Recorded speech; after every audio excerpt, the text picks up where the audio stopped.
Ladies and gentlemen, welcome to the stream. Happy to see you all. I'm Adam Steele for the Hot Pulse Studios, and as you can see I have a slightly new lighting setup today. I've got a whole new set of portable loveliness, and as you see I'm just out of the shower so I look kind of like a drowned rat, but anyway, we are here to talk about a plugin from Kazrog called KClip. Now, this is one of the most effective ways to make a mix louder, which is something that we need to do, really. I mean, the whole thing of the loudness wars are over. Not strictly true, I find. I think, in my humble opinion, that whilst I don't necessarily want a mix to be offensively loud, it still has to be roughly in the region that we're looking for. You know, it's got to be perfect. Okay, no, seriously though. You have to make your mix louder with brick wall limiters, and also clippers help. A lot of the time they're the same thing. So let's just dive over to my screen here. This is KClip. So it's something that originally was just a very good sounding mastering limiter, clipper, however you want to describe that. But what it is now is so much more. What it is, as of this publication, is it's now a multi-band compressor, limiter, clipper, however you want to describe that. No, it's not a compressor. No, let's be careful about how we define this. Well, it is in a sense, but not in the sense that we're used to understanding a compressor. With the general compressor, if you give it more input volume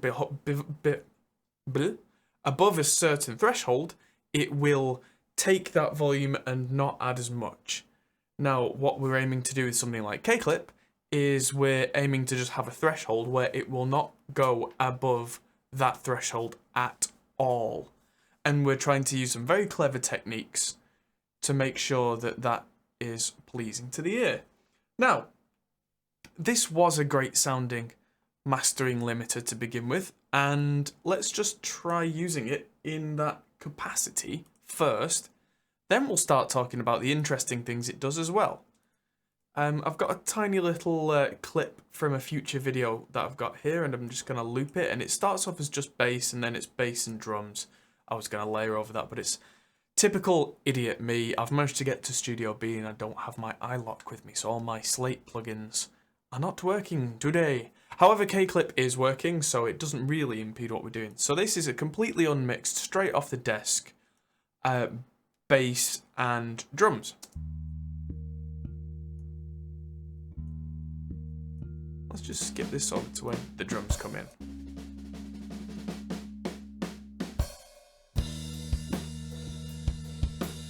So, sounds nice. Looking at the wave meters, you can see the loudness metering here is quite useful.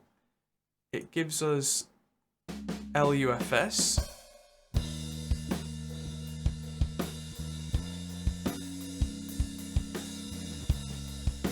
Now we've got a spectrum analyzer that we can see here that shows us frequency areas, which is great, or we can see the waveform as it goes by. I'm going to turn the output down from this because I'm going to start turning the mix up.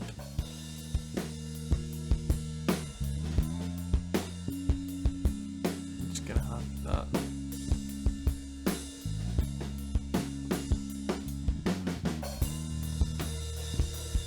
Now, can you hear that kick drum's really starting to audibly clip? That bwoof bwoof.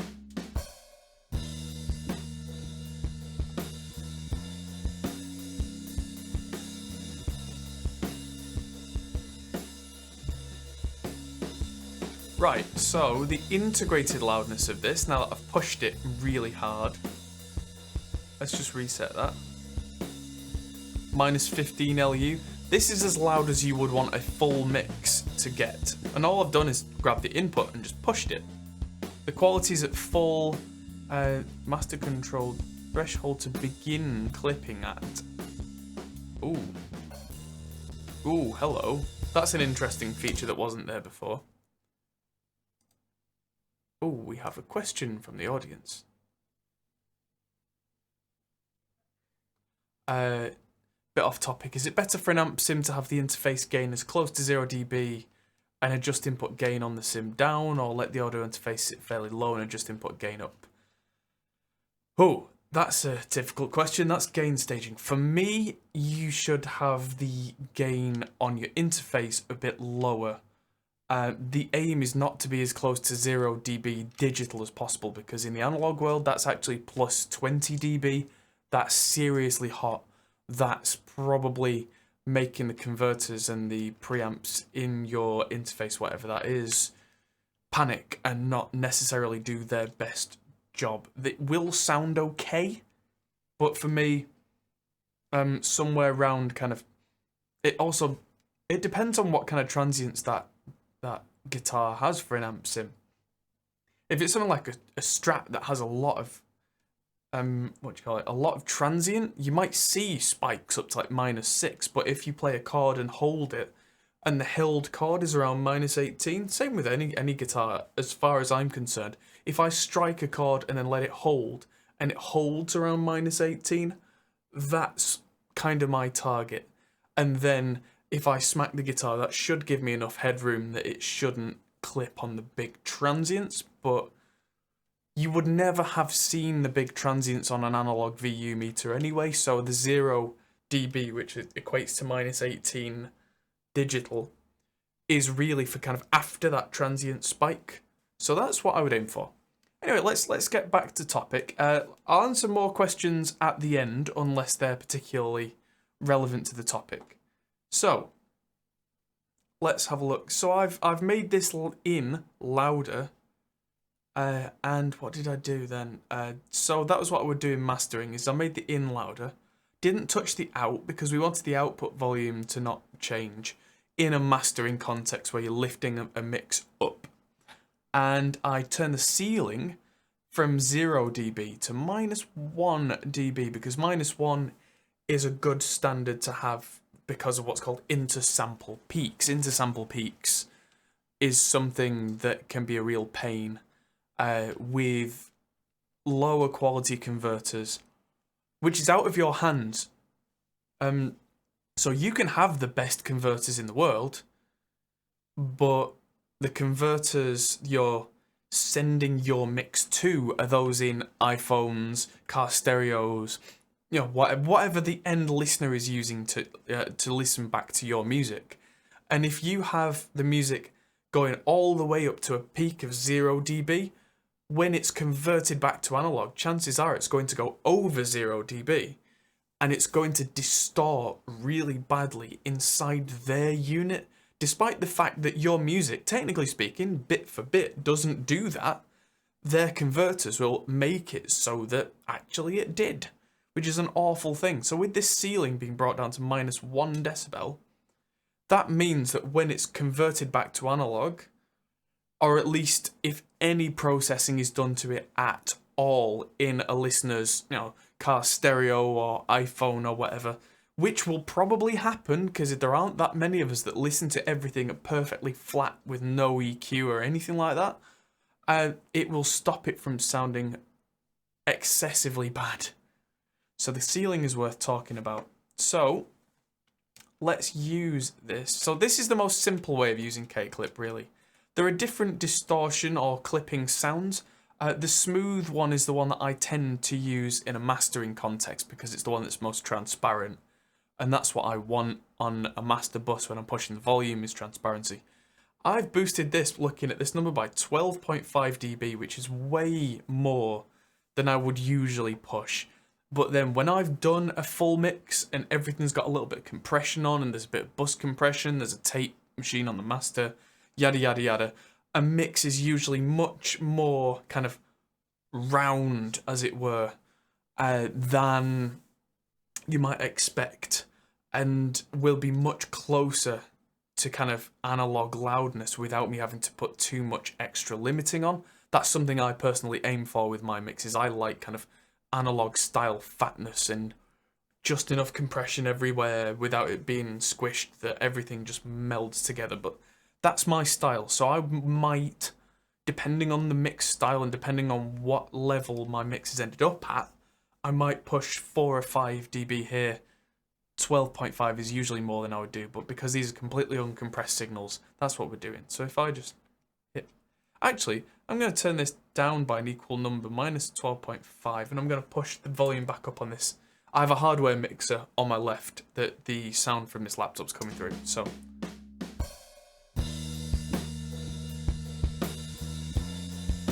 Can you hear the clipping on the kick drum? Because if you can, that's fantastic.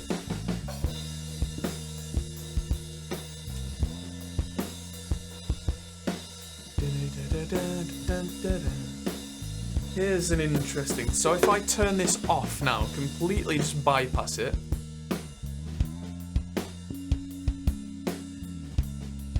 You hear how that kick drum suddenly became louder and cleaner?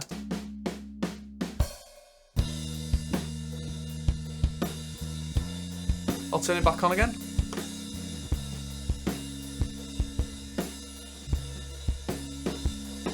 And off. That's what's happening to your mixes when you use a master limiter arguably too much. I mean, it happens to a point even if that's what you want to happen.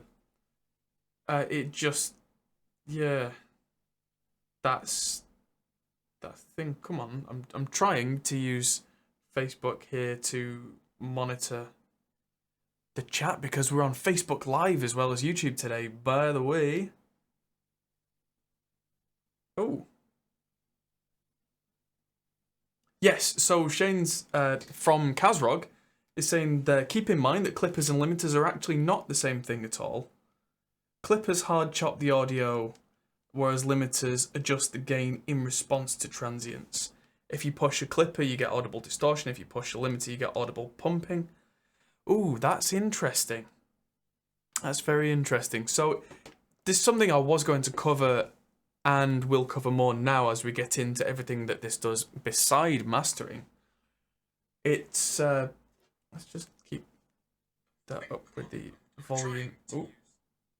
Something that, yeah, as we push harder, especially with rock mixes, I tend to find that a bit of clipping can be quite a pleasing thing, whereas a huge amount of clipping, not so much. Let's throw a mix in here. I'll have a look through some of my files, see if I've got anything. Ooh, that could work. A band called Serpent's Kiss that I did some mixes for a while back. So let's use one of their tracks, and I'm going to turn the volume down, and KClip 3 is oh, that's my headphone volume. Derp. So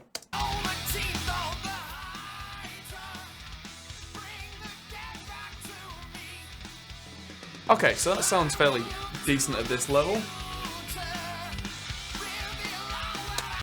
I'm just going to do a complete hard reset of everything in KClip and turn it on and watch the meters. So yeah, you can hear me above that. You can see how the peaks on this mix that I did, this is not a master, this is just a mix, are coming in maybe -3. So I was pushing everything in the mix fairly hard. And so the mix is sitting at an integrated -16, -15 loudness units. So this mix doesn't need much more in terms of volume. And a lot of the streaming services might take -14 or -13 as their guide and turn you down above that. So if I turn the ceiling on now to -1 dB, that means that anything above that will be clipped. And then let's just push the input volume a little.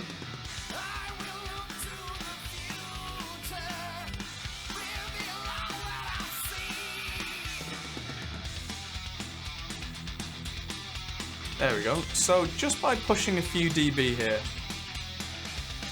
my integrated loudness is around -14 there.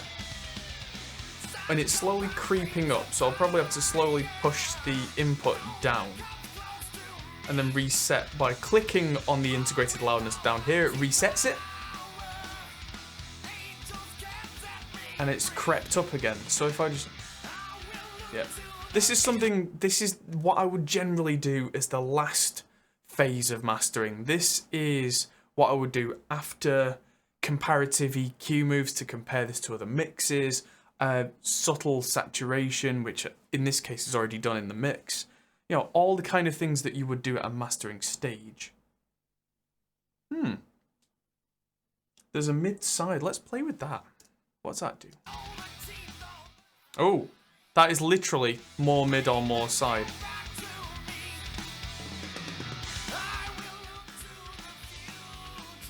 Interesting.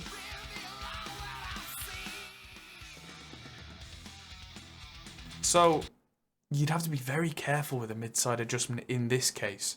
Might work more maybe on, if I was using this on a guitar or drum bus or whatever it was.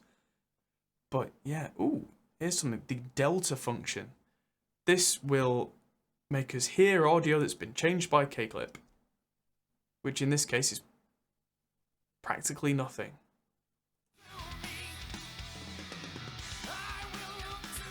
So what? Let's make this mix loud.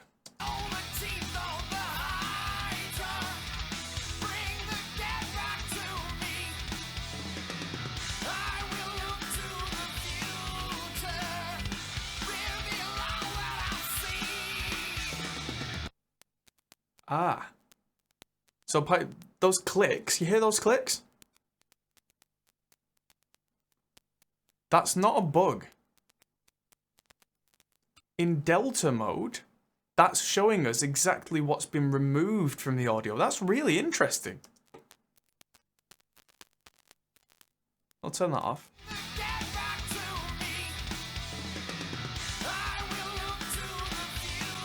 That's fascinating. Now the eco mode, let's have a look at our CPU usage here, which is... oh, that's the point. There's headphone monitoring on which will change the sound.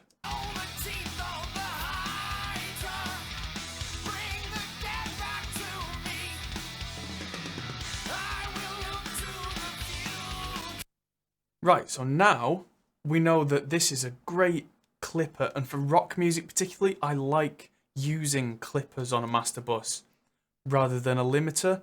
I find that for my tastes, when I'm doing things as a mastering engineer, good limiters work for clean songs and good clippers work for heavy songs. I find that the clipping in the sound, especially on heavy music, aids the aggression of the sound, whereas limiters can sometimes kind of panic under the same kind of things. I mean, the integrated loudness there was louder than -8 LU, which is ridiculously loud. But some people still want that, and to my ears, that still sounded decent. I mean, if I pulled that back down to the integrated loudness was much more sane.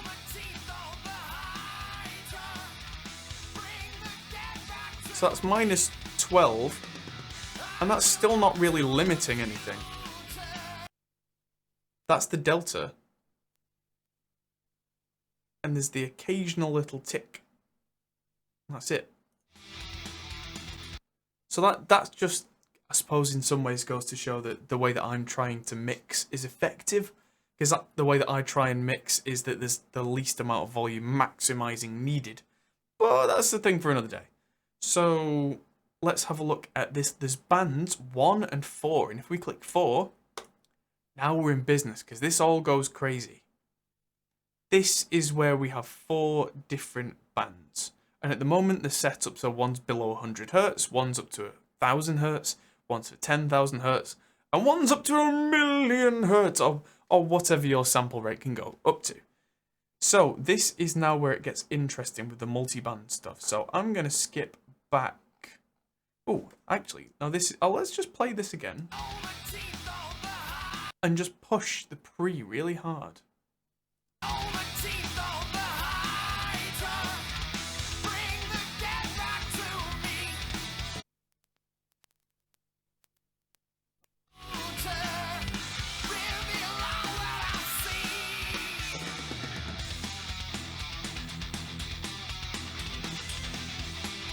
That's interesting because this is now a multi-band clipper on the master bus. Dante Crow on Facebook says, what recording software are you using? I'm using Reaper. Reaper is my weapon of choice. I also use Pro Tools and I use Cubase, but Reaper is my main thing. It works for me and has done for many years. It's a little off topic. Cubase is great for things like drum programming. I keep it around because some clients come in with Cubase projects. Same with Pro Tools. I keep it around because quite a lot of clients have it and bring projects in. But generally speaking, I try and get the WAV files out of there and into Reaper as soon as I can because that's my jam.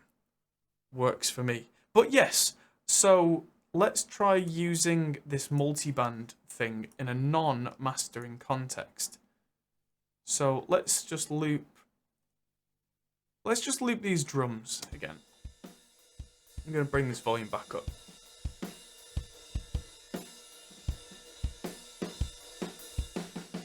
Okay, so this is straight off the microphones. This is just a piece that I recorded with a low-tuned snare, and let's just look at the overheads. So this is from a pair of Aston Starlights that I've been reviewing on vintage mode, which is really quite nice, but let's KClip this up a little bit.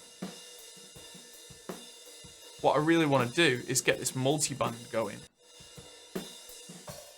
Clipped. 100,001 dB. Let's try that again. That number's a bit weird. So let's just leave this loop in. And what I want to do is let's try some of these different distortion bands. So let's use tape. Oh, so where it says 100 hertz, I just drag that around to change where the split is. So let's say below 150 hertz. Let's just soften the tape off and just add. Bring it back down.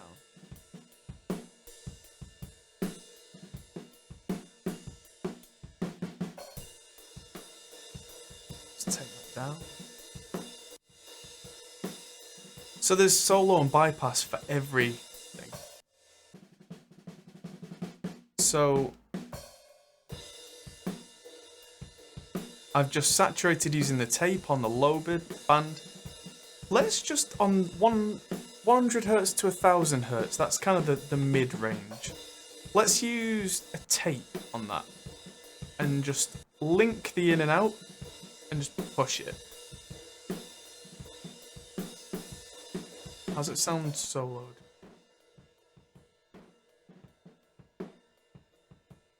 Okay, so beyond a certain point, that does just take all your transient away, so let's just push that a bit, but mix it back a bit.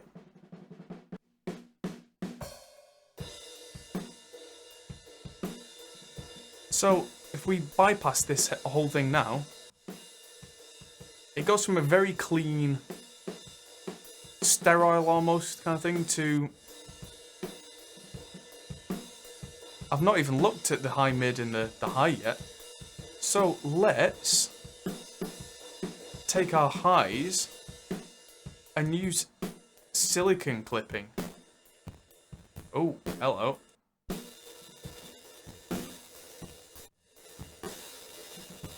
Okay, that seems to be extremely processor intensive.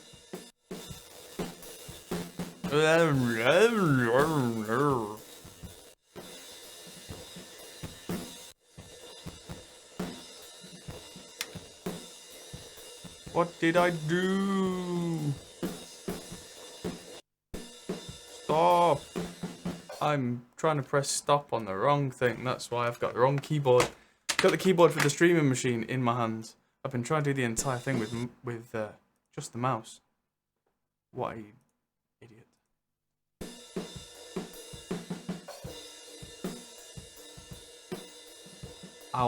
Shane says I want to have eco enabled. Okay, yeah, so I probably do. Yeah, looking at my CPU usage, I'm doing this on my laptop, which is a fairly old Haswell machine. And yeah, this is taking quite a lot of processor usage here. I'm going to quickly hit stop and change my latency to safe. And where are you? Come on, bloody ID thing. Right, so lots more buffer. There we go. Oh, hi.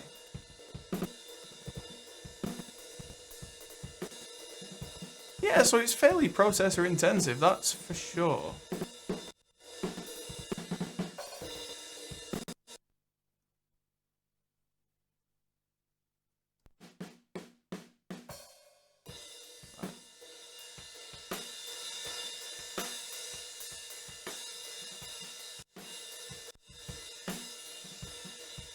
Okay, so using the broken speaker mode there. And where's the other one?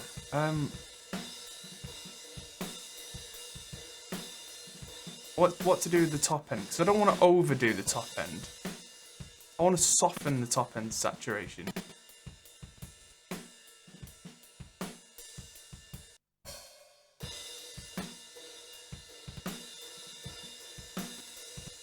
Okay, this is causing a few...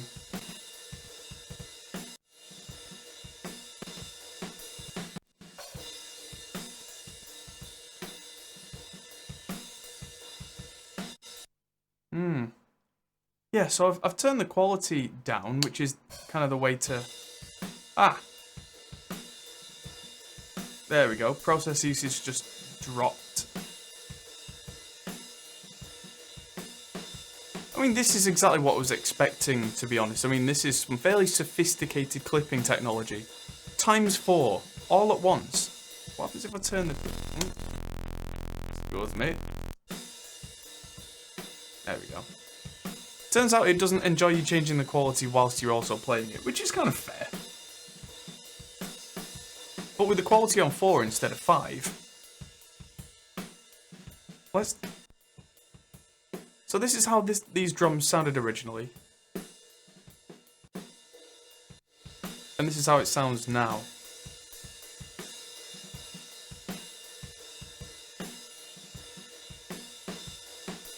Now the really interesting thing here, if you look behind this,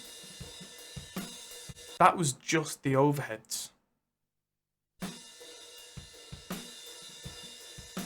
What happens if I copy this over to the snare?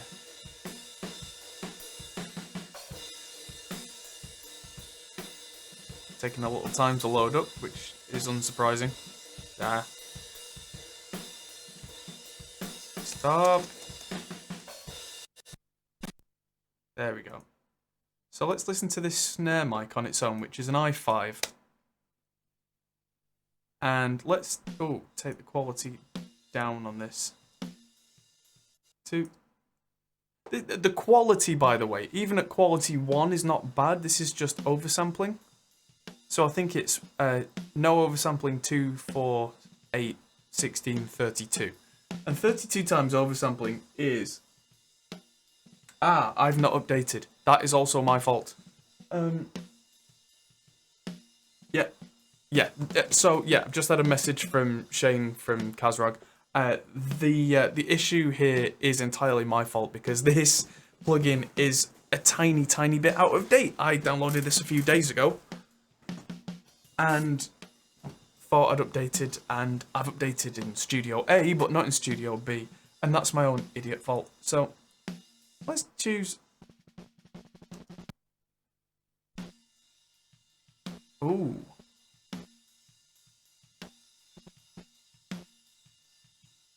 That's interesting.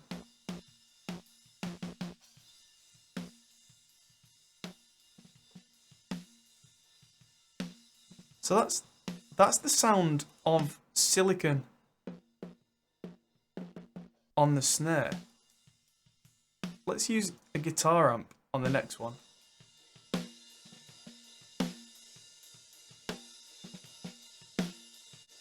And let's use, I don't know, germanium on the top end. And just unlink it and just add a lot more top end in.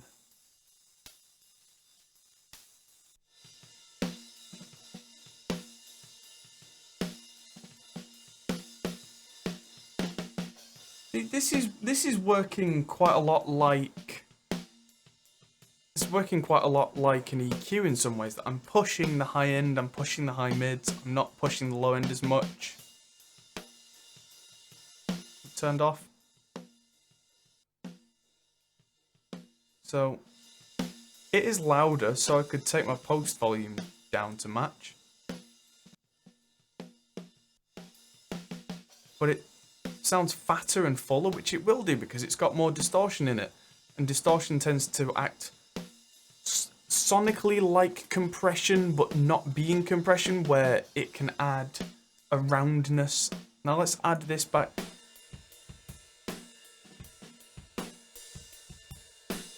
Okay.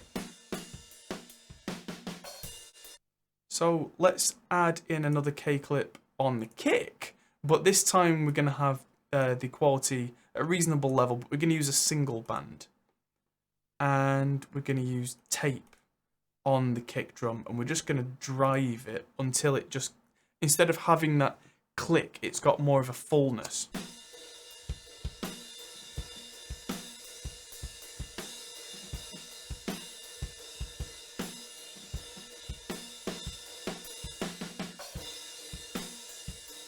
So instead of in and out this time, I'm going to leave the output where it is. I'm going to play with the threshold.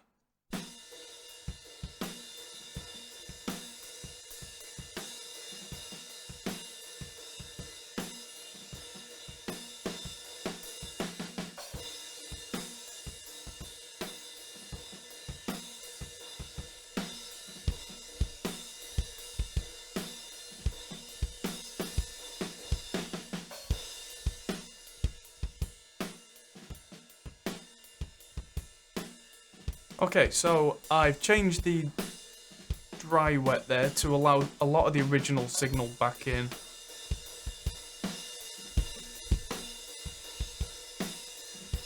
So, driving tape on one of those kick mics there.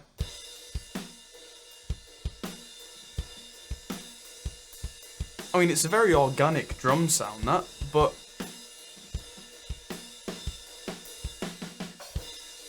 I'm just going to get stock EQ and just raise the top end a little bit on that snare.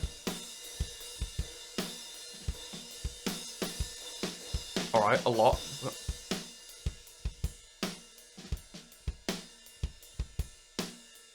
I've heard worse drum sounds than that on albums. And that's got one EQ and 3 instances of KClip. Now let's look at this bass and put KClip on this with the, oh, that's an old version of KClip. Let's use the new one, thank you very much. Let's get the quality down and go multiband straight away. Because something that you can do here is, I'm going to bypass that top band entirely. And I'm going to bypass, so there's only one band actually on. And I'm going to make that from 2K up to 10K. So what we're going to do is we're going to make a real heavy guitar amp style distortion on this bass, but only on the upper band.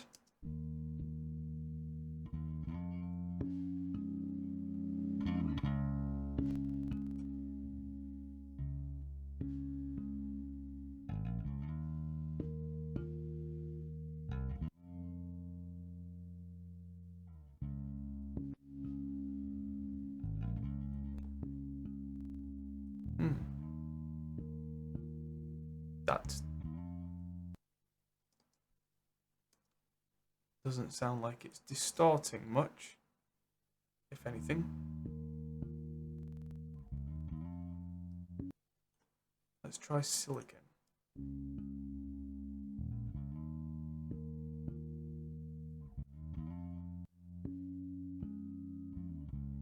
Doesn't need a ceiling on this one. This will help with processing a little bit.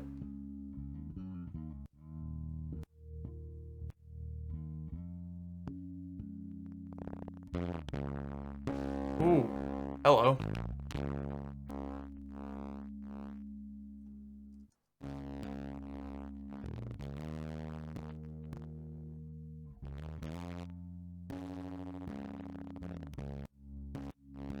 Okay, so let's link the pre and post by, let's give it 20 dB of push and bring it back by 20 dB as well, so that that band is really being hit.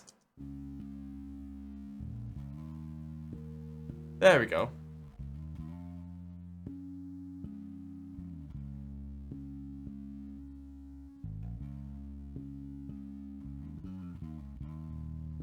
Ah, it is. Ah. Keep the threshold at 0 for silicon germanium. Okay. Oh, that sounds nice. Multiband fuzz, anyone?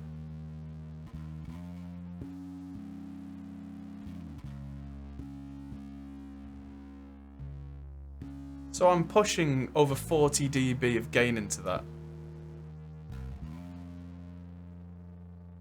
But using the mix, I'm only putting a certain percentage in to keep some of the original character.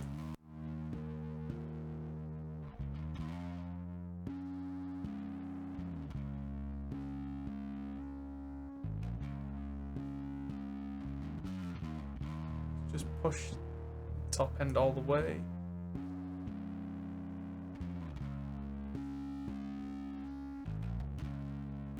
I mean, this is really quite interesting for me because I've often found that distortions, especially on bass, can really take all the detail away. And taking the detail away is something I don't want from a distortion. So having a multi-band option like this, and this is something that I've seen Nolly from Periphery do with FabFilter's Saturn, so that's a multi-band plugin, but using a single band. And by doing this, let's just add some more quality on, see if that copes.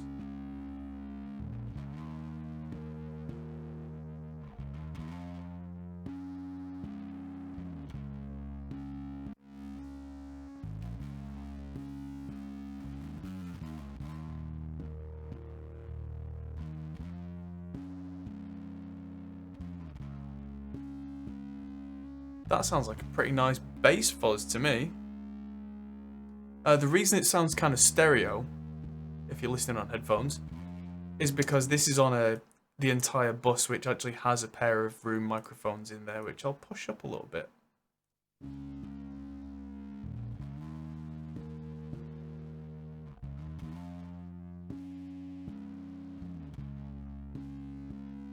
Well, that's a great way to get a bass to sit in a mix, is have a subtle bit of room microphones in there, because they just help it if you're doing any processing on.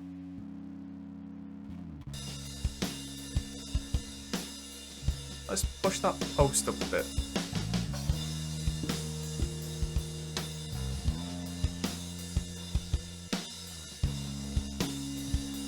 Now this bass doesn't have enough cut in the kind of mid, so I'm going to try clipping the crisp mode.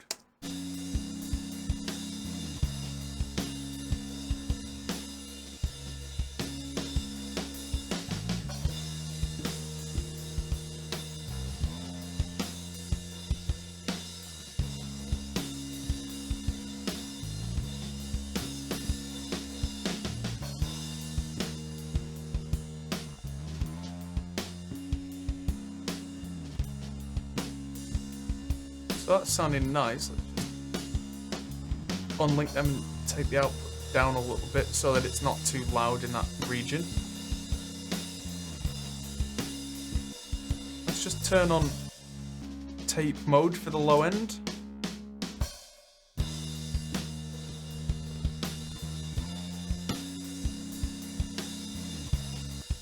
Just solo the ultra low end for a minute. and use this almost like a compressor on the low end, below 200 Hertz, by driving a tape machine but not too hard. And that's gone from this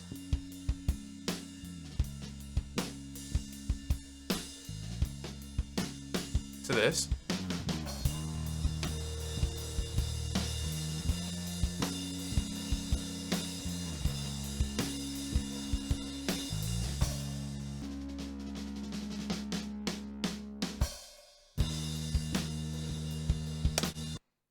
So I would probably imagine that this is going to be one of my go-to distortion boxes now, because the kind of control that you've got there is crazy. Now, I don't want to spend all night going over it, because this is a lot of knobs and switches, but this is the same thing times 4, and when you single band it, it's the same thing again. The threshold brings down when it starts clipping. Quality is oversampling. I personally preferred it when the quality was like 1, 2, 4, 8, 16 and 32 times, because it gave you a much clearer idea of what that meant, because 1, 2, 3, 4 and 5 to me it's kind of useful but doesn't explain it as well, although maybe the feedback that they got was the opposite way around, and that's a thing. Cool. Mid side, it's kind of cool that I could maybe push the sides a little more or monoize things a bit. In fact, I could on this bass wet dry and just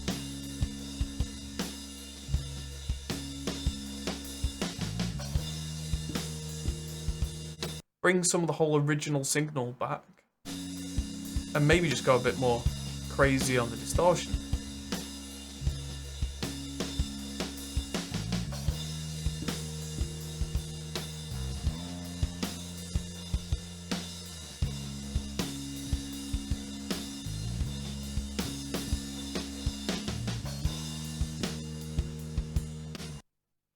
And the ceiling, as I described before, is that kind of, when you're mastering, making sure that it doesn't distort on people's CD players. And that, ladies and gentlemen, is about that. So it works at any sample rate. It's not particularly expensive either for a mastering limiter. I mean, or clipper, sorry, I'm going to keep making that mistake because I very often have the two in my mind as the same toolkit. But this is so much more. So yeah, like I was saying earlier, I wouldn't hesitate to use this to make a rock or a metal mix louder, in the right context. But this is also suddenly a distortion unit that I can use in a lot of subtle ways. And even though I have go-to plugins that I use for a lot of circumstances, if there's a certain something that I can't find, or if there's a certain frequency I want to affect but not the others, I have a brand new go-to. So I hope that this has been some use to you. Thank you again to everybody. Thanks to Shane from Kazrog for giving me this plugin. So yeah, full disclosure, I do get all the Kazrog plugins to play with. However, that doesn't mean that I'm like paid or sponsored or anything to do this. I bought the entire Kazrog complete collection myself, and then afterwards Shane from Kazrog got in touch with me. So it's just kind of a, yeah, it's a nice thing, but I wouldn't be ranting and raving about these plugins if I didn't believe in them. So that's my verdict on this, is yeah, I really like it and I believe in it. So hopefully you found something useful from this. So thank you everybody on YouTube and on Facebook Live for watching. Thanks to all my friends and new friends from the YouTube community, and keep watching the channel because there's going to be a giveaway at some point soon. We're about to hit 10,000 subscribers, which is incredible, and thank you everybody who's hit the subscribe button so far. And yes, we're going to try and give back to you, so I'm going to work out the details of what you have to do, the hoops you have to jump through, and what I can give away, and then we will do that. So stick around everybody, thanks for watching, and I'll see you guys in the next video. Thank you and good night. Thanks for watching guys. If you enjoyed this, feel free to check out our other videos as you can find here, or check out our Facebook and Twitter, or our Patreon page, which helps us to make more videos like this. Thanks for watching and we'll see you in the next video.